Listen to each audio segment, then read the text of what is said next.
Hey team, happy Friday and welcome to another Film Friend Fridays. We're here with Tyler White of tylerruinsfilm on Instagram. We're talking about his awesome film photography, getting to know him, and just shooting the breeze about film and about life. I had a great time talking with him, so here's the interview.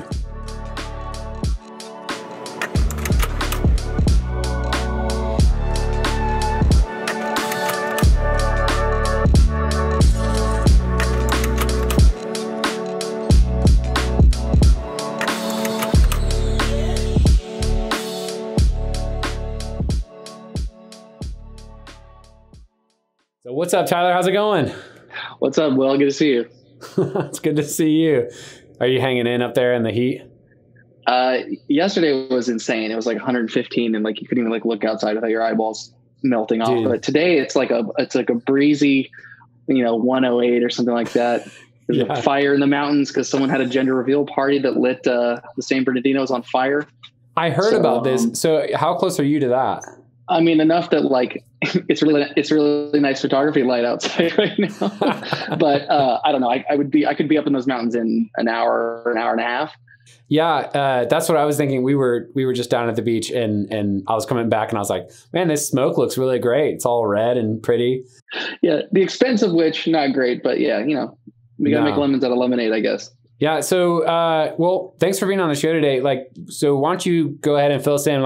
Who are you? Where are you from? And talk us through a little bit about you. Sure. Yeah. I'm Tyler. I'm at tylerruinsfilm on Instagram, which is where you found me, or I guess maybe I found you. And I'm a born and raised Pasadena, California guy. I've never really done photography. So I do digital marketing. That's kind of social media has been my profession for, I don't know. Is it 10 years at this point? I think it's about 10 years.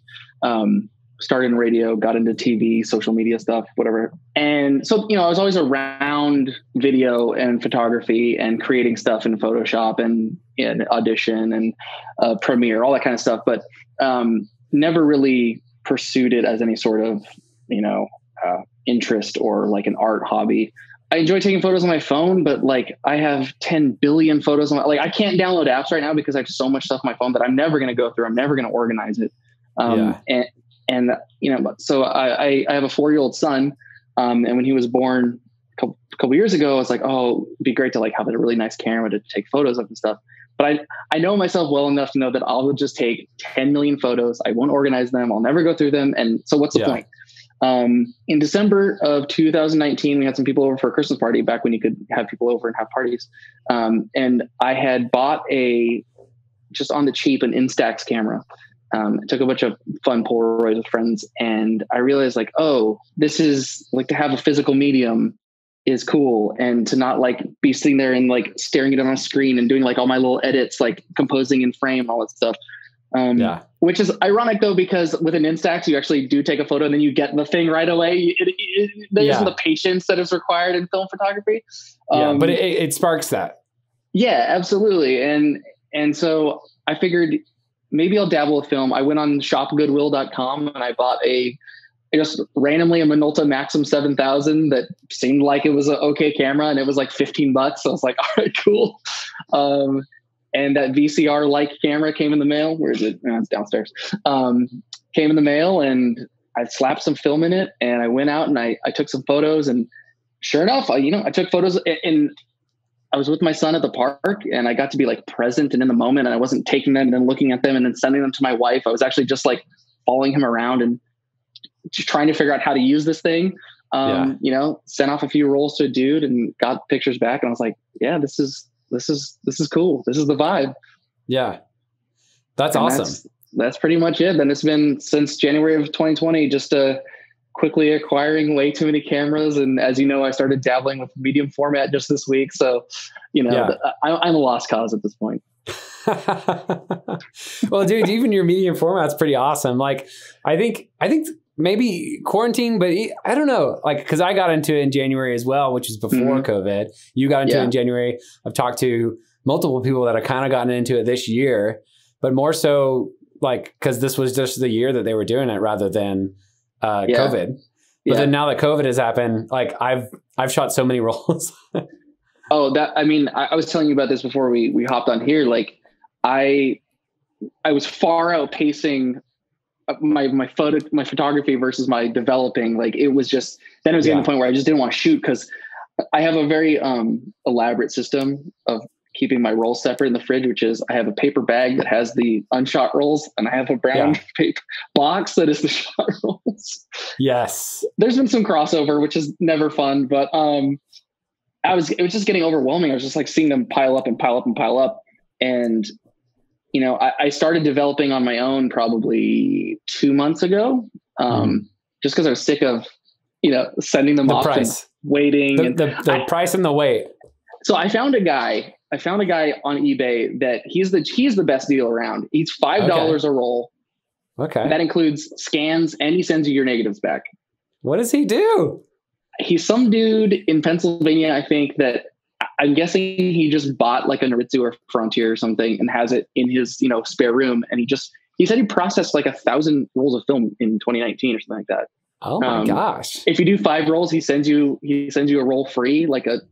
He sent me some 50 ISO. Like, I don't know, but he's very interesting to deal with. And it just kind of got to the point where I was like, well, I kind of want to see the stuff that I just did, which of course, and everyone's like, do digital, idiot, you know, but it felt like starting to develop myself was the best, you know, solution for that problem. Well, I can't remember if I discovered you or you discovered me. Whatevs. I scrolled back through our Instagram DMs, which I, not just to you, but to the entire film community that I've encountered in my 6 months on Instagram, it's by far the nicest place that I deal with on the internet. Like people, for the most part, are very helpful, very supportive. People with thousands and thousands and thousands of followers will reply and give you tips or answer little questions. And so I had messaged you, I believe, about Negative Lab Pro and just asking if that's how you converted your negatives. And yeah, it's just like, it feels like if you fall into if you kind of follow the right hashtags, and you can kind of keep an eye on people that seem to be like supportive and like just like chill, that they also follow similar people. And I'll just, you know, when people like regram each other on stories and stuff, I'm just like, cool, follow, cool, follow, cool. You know, that's how I built up this little network of cool people that answer my dumb questions. Like, do you think my monobath is like dead at this point? Is that where there's bubbles all over my And and that's what I love about it. That's why I actually started this show, is like, it's just so fun to talk to like film friends, you know? And you don't even need to be good.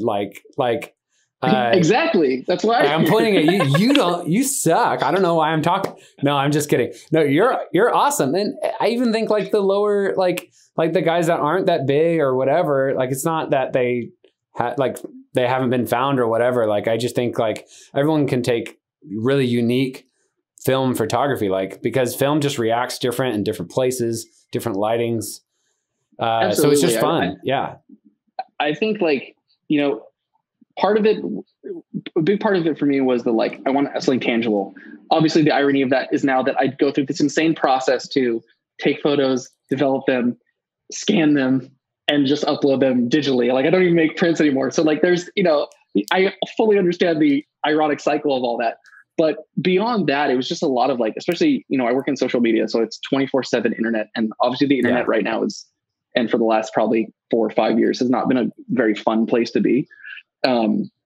And I just kind of needed a way to like, just unplug my brain. And, you know, a great way to do that is to, you know, hold this thing that has no information in it except a little red LED to tell you if you're going to be like overexposed or not. And I've got to sit there and figure out like, that's not even an interesting photo. What am I doing? Or be like, oh, that is interesting, but how do I make this?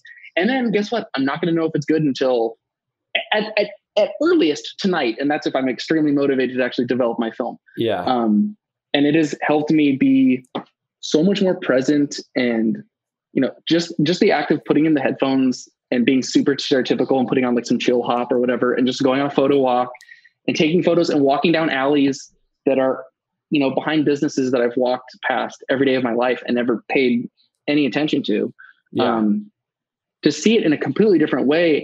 And not just, and obviously I fall into the trap of being like, oh, what will be a cool picture for like the gram, which is annoying, but it's also like, when you get the likes, you're like, all right, cool.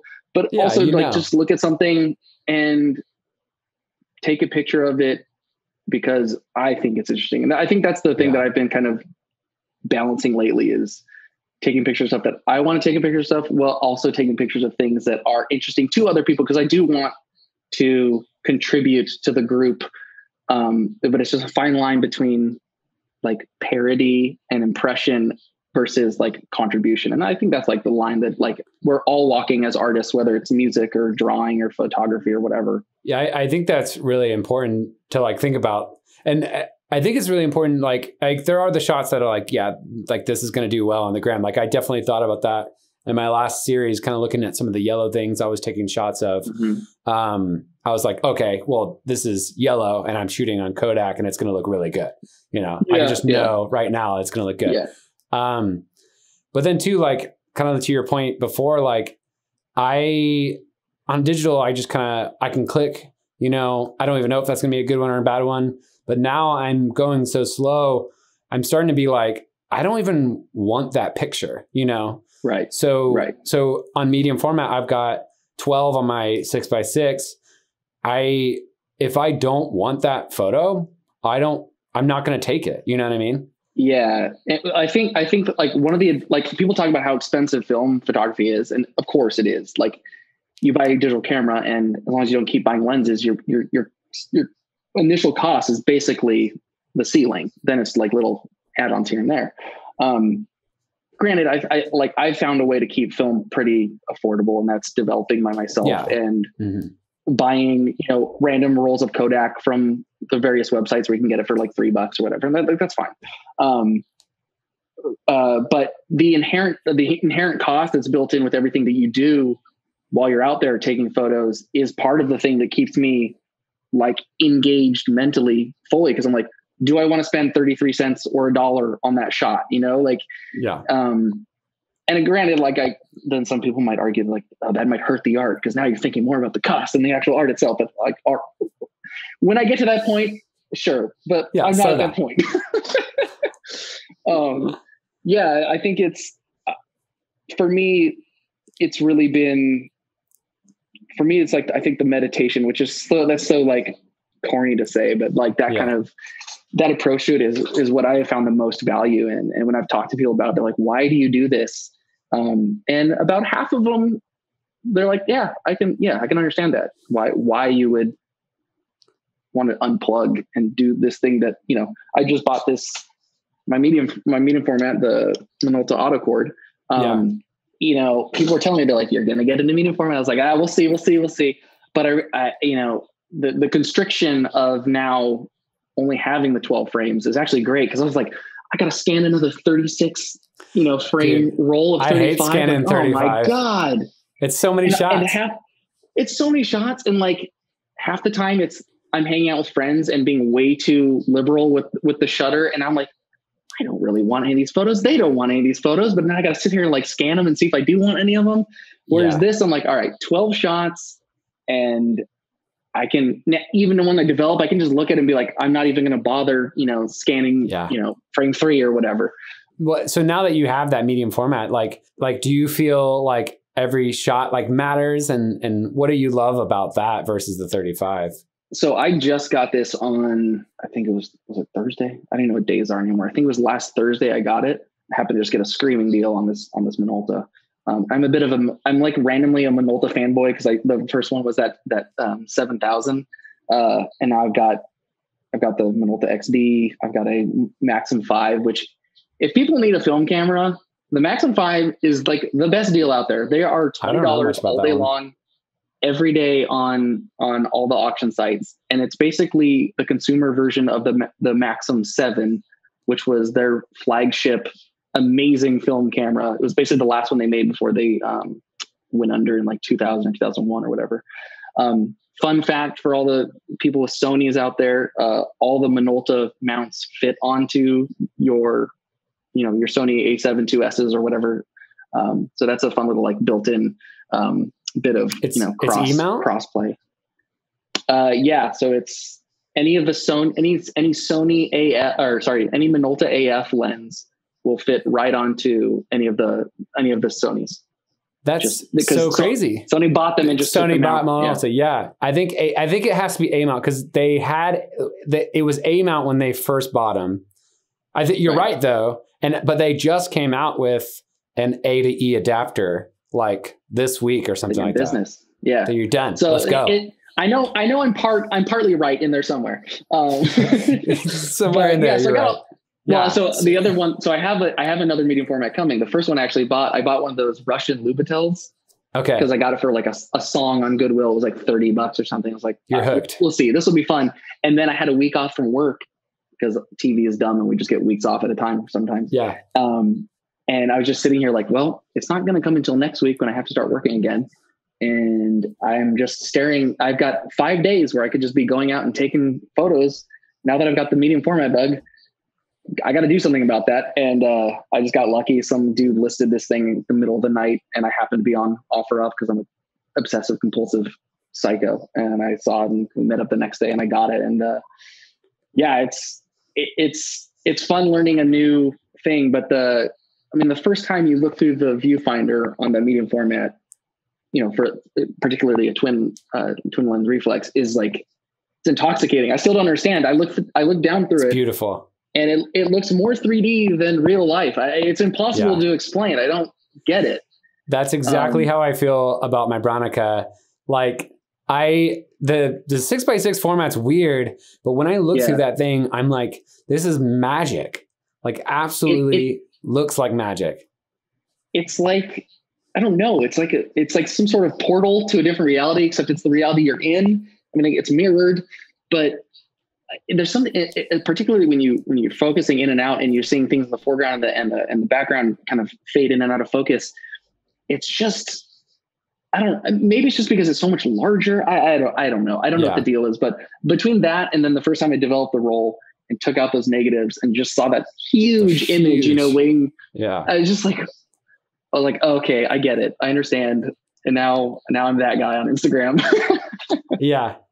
Well, it just has a look and I got a 645 as my first medium format and it looks so good. But I didn't really understand, the real draw. Cause I was like, cause it has a prism finder and you still have to look through and I could get a, waist level viewfinder for it. But I haven't done that yet. $300 or something. Yeah. Yeah. They're really expensive, but since it's 645, I always like the portrait orientation. So I haven't gotten one for it because I don't really shoot the landscape. Yeah. Yeah. And then it's backwards and sideways. So that would be rough, but I haven't really understood that because I'm looking through the prism, which kind of looks more like a 35 prism finder. Right. So when I got my Bronica 645, just looking through that, I was like, what is this? And same with, I borrowed a friend's RZ and it was amazing. And the 6.7 is just massive. So I hadn't even looked through one yet. I was just starting to get interested in it. And then I went down to San Diego a week ago to visit my friend. And I just happened to see on his shelf that he had a 4x4. So is that 127? I think. Oh, I don't even know. Yeah. Something like that. I think it's a Tower 44 or something like that. So it shoots 4x4 negatives. But the second I flipped open the hood and looked through that thing, I was like, that was a very expensive glance for me to look down there because now I have to have one of these. Yeah. But I need one that doesn't shoot weird, expensive, hard to find 127. Nobody format. Has that. Yeah. Yeah. So and then it was 4 days later, I got this thing and now I'm just obsessed with it. But I'm in the stage where I'm definitely wasting shots a little bit right now because I'm trying to figure out what it does. And I know that some of the shutter speeds are a little slow. Yeah. But that's the fun. The fun is you're getting this. Yeah. This thing is from I think it's 57 is my Minolta autocord is from. I'm using this thing that is, what is it, 3 times older than I am? Or 2.5 times, whatever. Not good at math. But it's these things that have stood the test of time and you can still make an amazing, cool piece of art now. And the resolution on these negatives, and that's just me scanning on a shitty old Epson. I can't even imagine if I was actually getting these sent off and done at a lab. once you enlarge them, you just keep going in and in and in. It's like, yeah. Granted, it's not like a 60 megapixel camera or whatever, but well, but that's what they can compare it to. That's what the medium format is. One of the reasons why I'm shooting it is like, it's kind of a way to capture what these really expensive cameras are doing that I can't afford. So like medium format, you know, film or digital cameras are like $50,000, or I mean, the Fuji one's like what, 5 or 10, but then you get up into the phase 1 and stuff. It gets into like 40 and 50,000. But that's why I bought Mamiya, because phase 1 bought Mamiya, and actually phase 1 cameras are using Mamiya basically adapted to modern glass. Okay. Yeah, I was looking at the Mamiya Press caught my eye when I was first trying to find a medium format camera. Oh, I don't know. The Mamiya, I think it's the Mamiya Press Universal, and it was like literally for the press. So it's kind of like this long rectangle guy with a handle on the side. It's a funky thing, but it looks like it'd be pretty fun to shoot with, but they're pretty expensive. Well, do you have your eyes on anything else? I know you just bought some stuff, but you're probably looking at other stuff. I'm trying to buy a house right now, so I gotta curb the camera thing, but I feel the same way though, because I'm trying to save for a house, and it's like buy a camera or a lens here, and it's like, dang it. Yeah, you're like, oh, what was that? That was like actually part of the down payment. Yeah, I mean, look, obviously, I think the next thing would be like some sort of what's that giant Pentax? What's the big Pentax medium format? There's a Pentax 645, but you're talking about the 6.7. Yeah, I think so. Yeah, I don't know. I think the next thing, I'm not sure I would do. These are famous last words. I didn't think I was going to get a bunch of cameras, and I've got a ton of 35s, but I don't know that I would immediately do another twin lens reflex, just because I've got this one and it's great and I love it. So I feel like if I did pop on the next thing, it would be some sort of, a prism, or maybe it feels like the thing that I could most likely fall into is someone selling a Bronica for cheap. That seems like the most maybe affordable of that next level. Yeah. I snagged mine for $15, just somebody trying to drop it. Well, what was funny was he was a photographer and he had another one, but this one, he said it wasn't working. And I have a knack for like taking things apart and figuring it out. All it was a battery lead, like just needed like I sanded it a little bit and just put the batteries in there. I was like, this works. I've had that with, I have three Canon QL17 G3s, that little rangefinder, because the first one I got was kind of busted. The second one came in a box with another one, and then two other, like a bunch of Yashica Electro 35s. And he was like, just take these away. Like, I don't know how to get them to work, whatever. And sure enough, there's one thing that all I had to do was take out the battery terminal, scuff it. A little bit of apple cider vinegar does wonders on all those battery terminals. And second I popped one of those hearing aid batteries, it was back in business. That's awesome. That's part of the fun too, is I love tinkering. I'm not good at it, but I like tinkering with old, particularly the mechanical things, is like one way or the other, like it's either going to work or not work. Whereas if it's like a motherboard situation, I'm like, who knows? That's tough. The gear part is a big problem. I know everyone says it's the fun part. It is the fun part. It's so nerdy. That's what my closet, I'm about to do. I need to do a video of my closet, and it's just like full of crap. And I did a video of these like haul that I just got, like a bunch of old cameras, but it's like a lot. I call it my box of shame. It's the box of cameras. I'm like, I'm going to get around to them. Like, I don't use them. Like, I don't know. What are your main, real quick, what are your main, are you sure, do you shoot 35 at all anymore? Or are you kind of just, I just cheated you cheated. I just cheated and I just bought a camera. I just bought like the best 35. Well, arguably Leica's the best, but I bought basically the last camera that Canon was making for 35. It's like full autofocus. It has 10 frames a second, which you could murder a roll in 2 seconds. It's 3 seconds. And it, what else can it do? It does like crazy stuff, but I got it because I'm a wedding photographer, and and I want to shoot film on weddings, and I've got my medium format for more of the portrait. I can be slow and take these quick. Yeah. Yeah. But for the quick stuff, yeah, I was like, I need something that like is quick and I know it's going to get pretty sharp. Cause I haven't found the best success with sharp 35. I mean, I think it can be sharp. I just need to find something that's like what I like. And I know Leica could do it. I know, there's a few Canons that have like the nicer lenses. And I know you can get like L series equivalent lenses for the AE series, but I just wanted something sharp. And this you can literally use today's glass on it, EF glass. Amazing. So yeah, I just cheated and bought one of those. Does it have does it have iStart? Does it have that little It's the same. It's the same line. This is the professional one, and the iStart one. That one is all plastic, but it's the same year. And apparently it's magic. Like you can look, and it will focus where you look. And I'm like, that's not even on today's cameras. So my the Maxim 5, which I said is like the consumer version of the Maxim 7. It's. No, I don't have it up here. Wait, I do have it. Here we go. So here's the little Maxim 5 guy.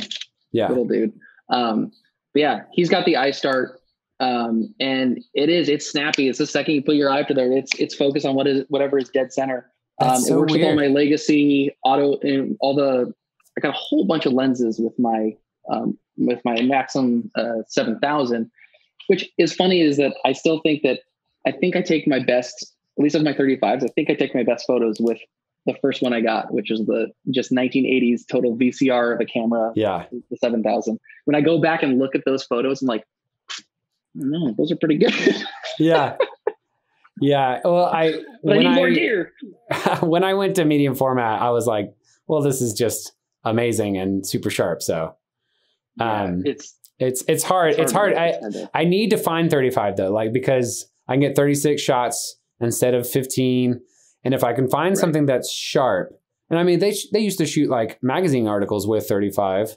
So that's why I'm like, I want to try this. It's the Canon 1V is what it is. So I'm going to try this out. And if it's sharp and the AF, it works good, then I can do some of like the action scenes I do at weddings, like where they'll like be running or like a hug and like a spin. Like that would be really hard. Even on my, I want to make sure I can try to nail that. And then I could shoot a wedding all on film, like, which would be pretty sweet.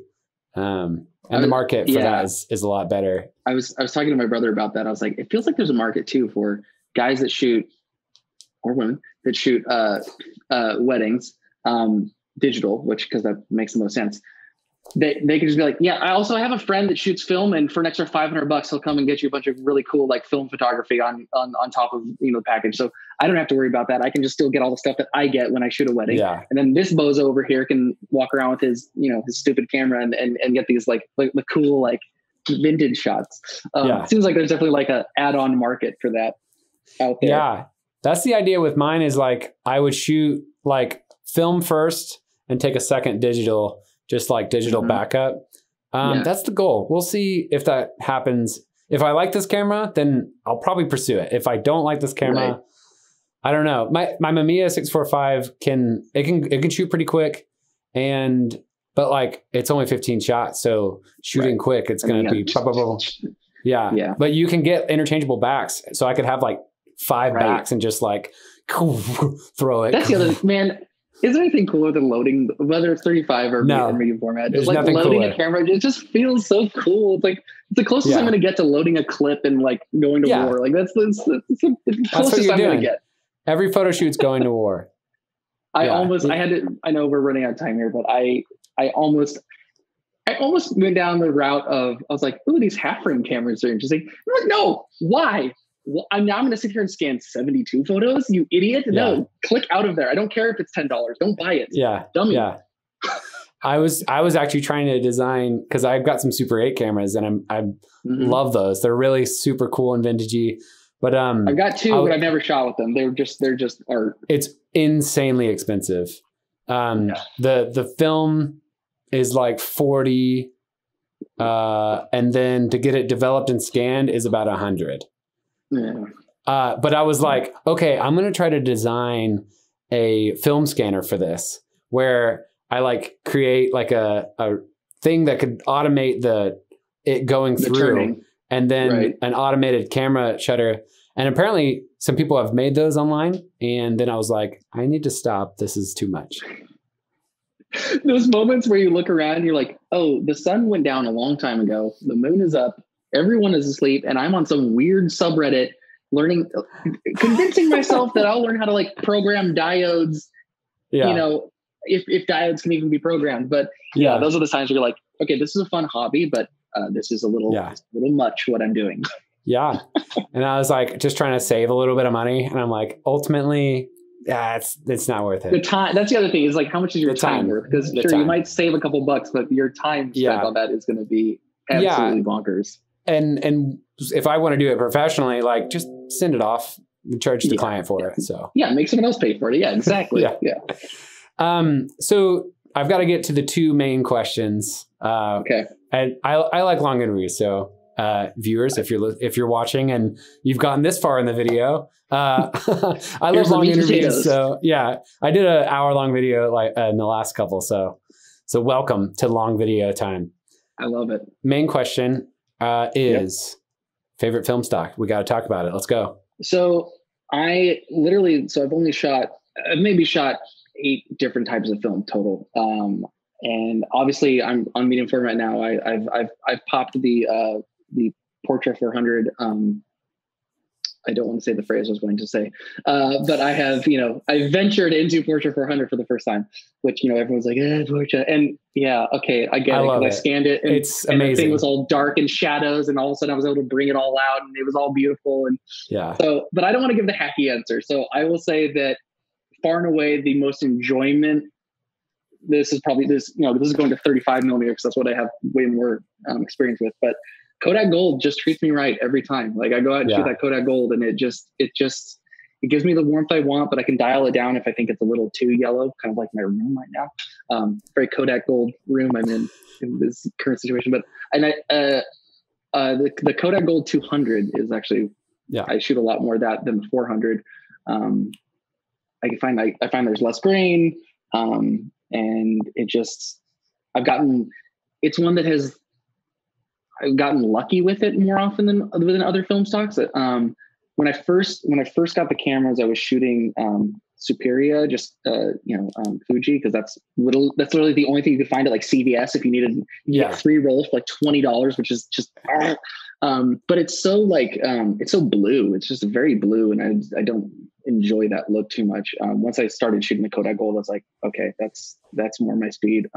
I've enjoyed I've shot the Pro Image 100, and that's pretty nice. It's kind of like it's very clean. It's a very it's not as warm as the Kodak Gold, but I'll say that I'm a Gold stan. If you go and look at my Instagram, most of those photos on there are Kodak Gold.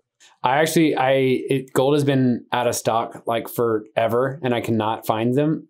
So I bought some Ultramax, and I'm not going to tell you where I get it. What did you say? I've been using Ultramax for my 35. Okay. Yeah. And that's been going pretty well. I tried C200, but I gotta agree with you though. For me, it's not necessarily the coolness, but I guess the greens. But I guess that's probably from the coolness that the greens are just they're kind of like too green, like too neon-y. At the end of my journey of film, the thing that probably the most useful thing that will come out of it is, I'm sure I will eventually figure out how to use the levels and like histogram. Like I'm doing it, but I don't really know what I'm doing. I just am sliding things around until I like how it looks. But I feel like it's going to eventually teach me color theory and how to do all this stuff. Do you use a external meter or you use your phone? So if I'm not using the one in camera, because I'm lazy, I will use I use my Light Meter Pro, which it seems to be okay. I use the Lumu light meter, and usually you can get the attachment for it, and that's like $300. You can use it without the attachment, and I like it because you can zoom in on exactly what you want to be metered for. I don't know, it's working well. I need to buy a real meter. there's a guy there's a new one that I saw someone sharing on Instagram, but it might be the same company, but it was a Kickstarter from a couple years back of basically it's a little 3D printed cube that's not bigger than a die. Yes, I've seen and it that. just slides into your hot shoe. And it seems like a great solution for that problem. Yeah. Light meter dead in the camera or just want a more accurate reading. All right. Let's go to the show. The point of the show where we dive into your gram. We talk about one of your shots. This is it. This is the moment. I'm unprepared for this. I'm excited. All right. So this one is on August 24th. It's like the broken down car. Super cool image. Tell me about it. The car's been haunting me for... I literally park next to that car. It's the neighboring property. So a little backstory is the place that I live in is owned by the state of California because they were going to run a freeway through this chunk of Pasadena. Yeah. So back in like the 60s or the 70s, they claimed eminent domain and just took all these properties.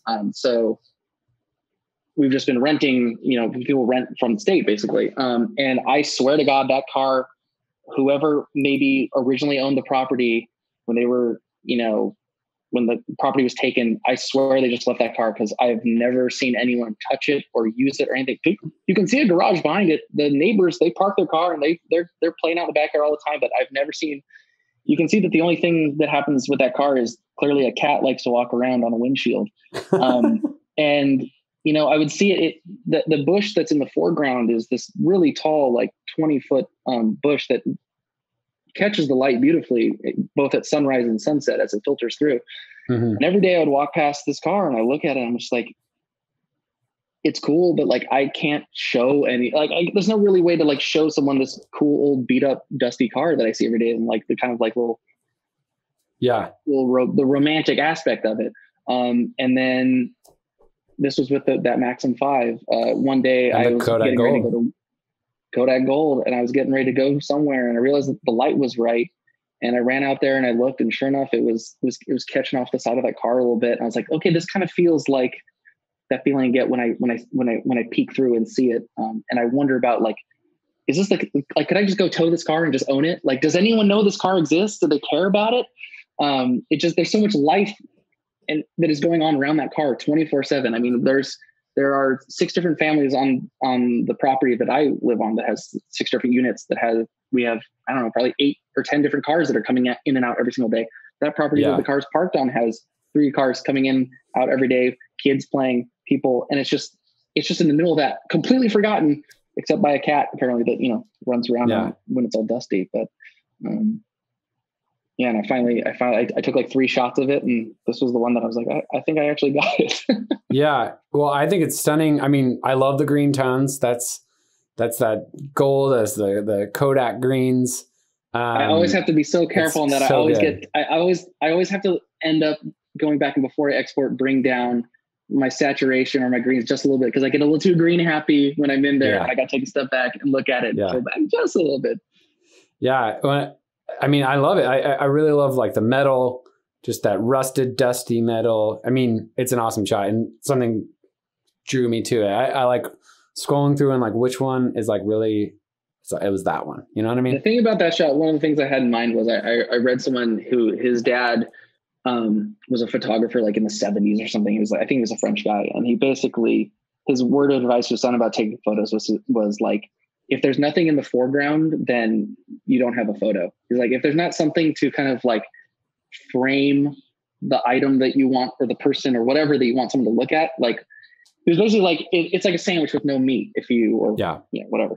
There's no substance. And I was like, okay, that's obviously not the rule for every photo, but it's something that I think about, particularly when I'm shooting something kind of like inanimate and that is kind of like removed. I feel like that is helpful to have that little bit of thing. It's hard to describe. I don't know. Yeah. No, I totally agree. And that's definitely like always my favorite shots too, is something that's framing it, something that's like putting it in a V or, something that's right here. It also creates that depth when you have that. Cause without that, I mean, you could have shot it on your iPhone, if there's no depth, it looks like an iPhone or and just it's whatever. So great, man. I mean, this is one of the gifts of film is the thing where you're like, I think I got it. And then you develop it and you did get it. And it's that's a satisfaction that you don't get from from shooting on your phone or shooting digital. Like you're just not, you might still be happy that you got the photo, but it's too instant. The gratification is too fast. Yes. Just you wait for it, you got to work for it. And then most of the time you get it wrong, or if you may. Yeah, totally. Well, dude, your work is awesome. I know you feel like you're just a beginner, but you're doing awesome work. And it's just awesome to make another film friend. And absolutely. So Tyler, I really appreciate you coming on the show today. Thanks, Will. I hope to do it again someday. Yeah, man, we'll do it again for sure. I'll have some repeat guests for sure. Perfect. Yeah, man. All right. Well, thanks for coming on. I'll see you later. See you on the gram. Yeah.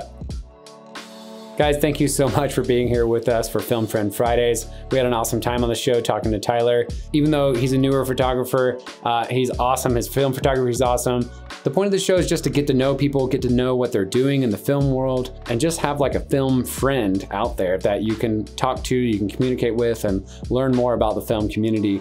I think it's just so awesome that you can just reach out and DM someone to just learn about your camera or learn about anything that's going on in the community, learn about a new film stock.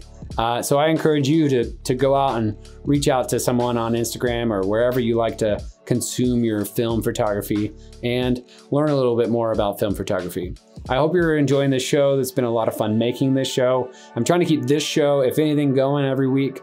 It's hard to make the higher production shows every week, but this show I can try to handle in a week while I'm doing a full-time day job and running my photo video business and all this other stuff. So if you're enjoying this show, like and subscribe, get that little bell to get your Film Friend Fridays on Friday, and go like us on Instagram at Film Friend Fridays, or follow me, One Will Cobb, on Instagram as well. Thank you so much for being here, and we'll see you on the next one. Peace.